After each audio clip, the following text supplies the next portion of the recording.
दरम्यान राज ठाकरे यांची मुलाखत 1.5 महिन्यापूर्वीची आहे। आता ते परदेशात आहेत। राज ठाकरेंना जितकं ओळखतो त्यानुसार ते कोणासमोर झुकणार नाहीत आणि उद्धव ठाकरेंच्या अटी म्हणजे 5वीतील मुलासारख्या असल्याची टीका उदय सामंत यांनी केली आहे।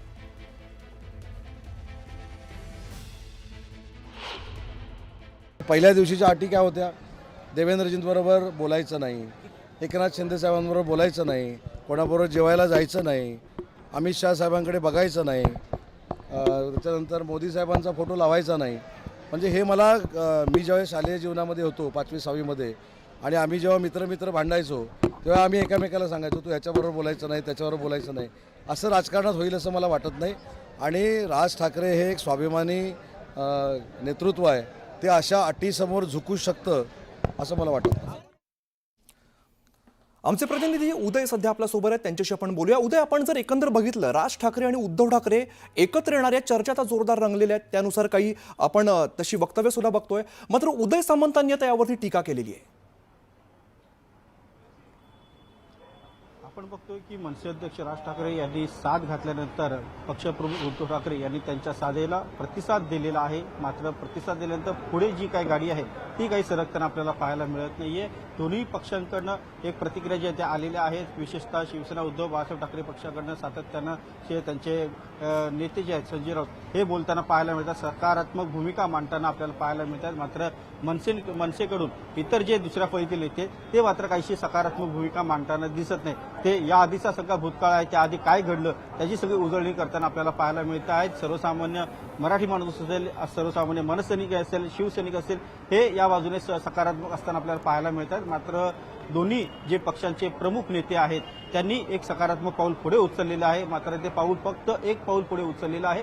दोघांची अधिकृत युती होण्यासाठी अनेक चर्चा ज्या आहेत, बैठका ज्या आहेत त्या होणे गरजेचं आहे, पुढे पाऊल उचलणं गरजेचं आहे। मात्र ते काही सरकताना आपल्याला दिसत नाहीये, कारण सध्या मनसे अध्यक्ष राज ठाकरे हे परदेशात गेलेले, ते परदेशातून जेव्हा मुंबईत परततील त्यावेळेला नक्की या दोन्ही पक्षांची युतीची चर्चा जी आहे ती पुढे सरकते आहे का हे पाहावं लागेल आपल्याला। सध्या आपण पाहतोय शिवसेना उद्धव बाळासाहेब ठाकरे पक्षाचे नेते वरळीचे आमदार आदित्य ठाकरे यांनी काही वेळापूर्वी वरळीमध्ये जेव्हा रस्ते पाणीचा दौरा केला त्यावेळेला त्यांनी प्रतिक्रिया दिलेली की दोन्ही पक्षांचे प्रमुख या संदर्भात चर्चा करतील। आम्ही कार्यकर्ते आहोत, आम्ही फक्त त्यांच्या आदेशांचं पालन करू। मात्र वरिष्ठ नेते म्हणजे पक्षाचे प्रमुख नेते जे ठरवतील तीच आमच्यासाठी पूर्व दिशा असणार आहे।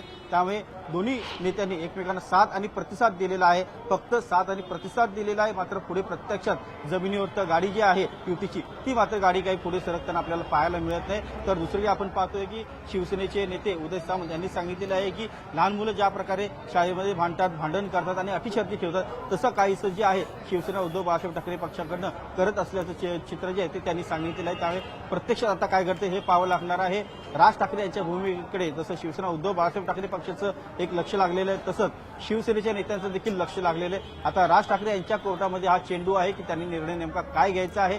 ज्या अटी शर्ती त्यांना दिलेल्या आहेत पक्षप्रमुख उद्धव ठाकरे यांनी त्या स्वीकारायच्या का न अटी घालता युतीचा प्रस्ताव ज्यांनी दिलेला आहे किंवा जी सूत्रांकडनं माहिती आहे त्यानुसार शिवसेनेचे मुख्य नेते एकनाथ शिंदे यांचा प्रस्ताव ते स्वीकारतात हे आता पाहावं लागणार आहे। मात्र सध्या जे काय एकूण निर्णयाचं जे लक्ष लागलेलं आहे ते मनसे अध्यक्ष त्यामुळे राज ठाकरे परदेशातून कधी येतात आणि त्यानंतर ते काय बोलतात याकडे खरं तर लक्ष असणार आहे। धन्यवाद उदय या सगळ्या सविस्तर माहितीसाठी।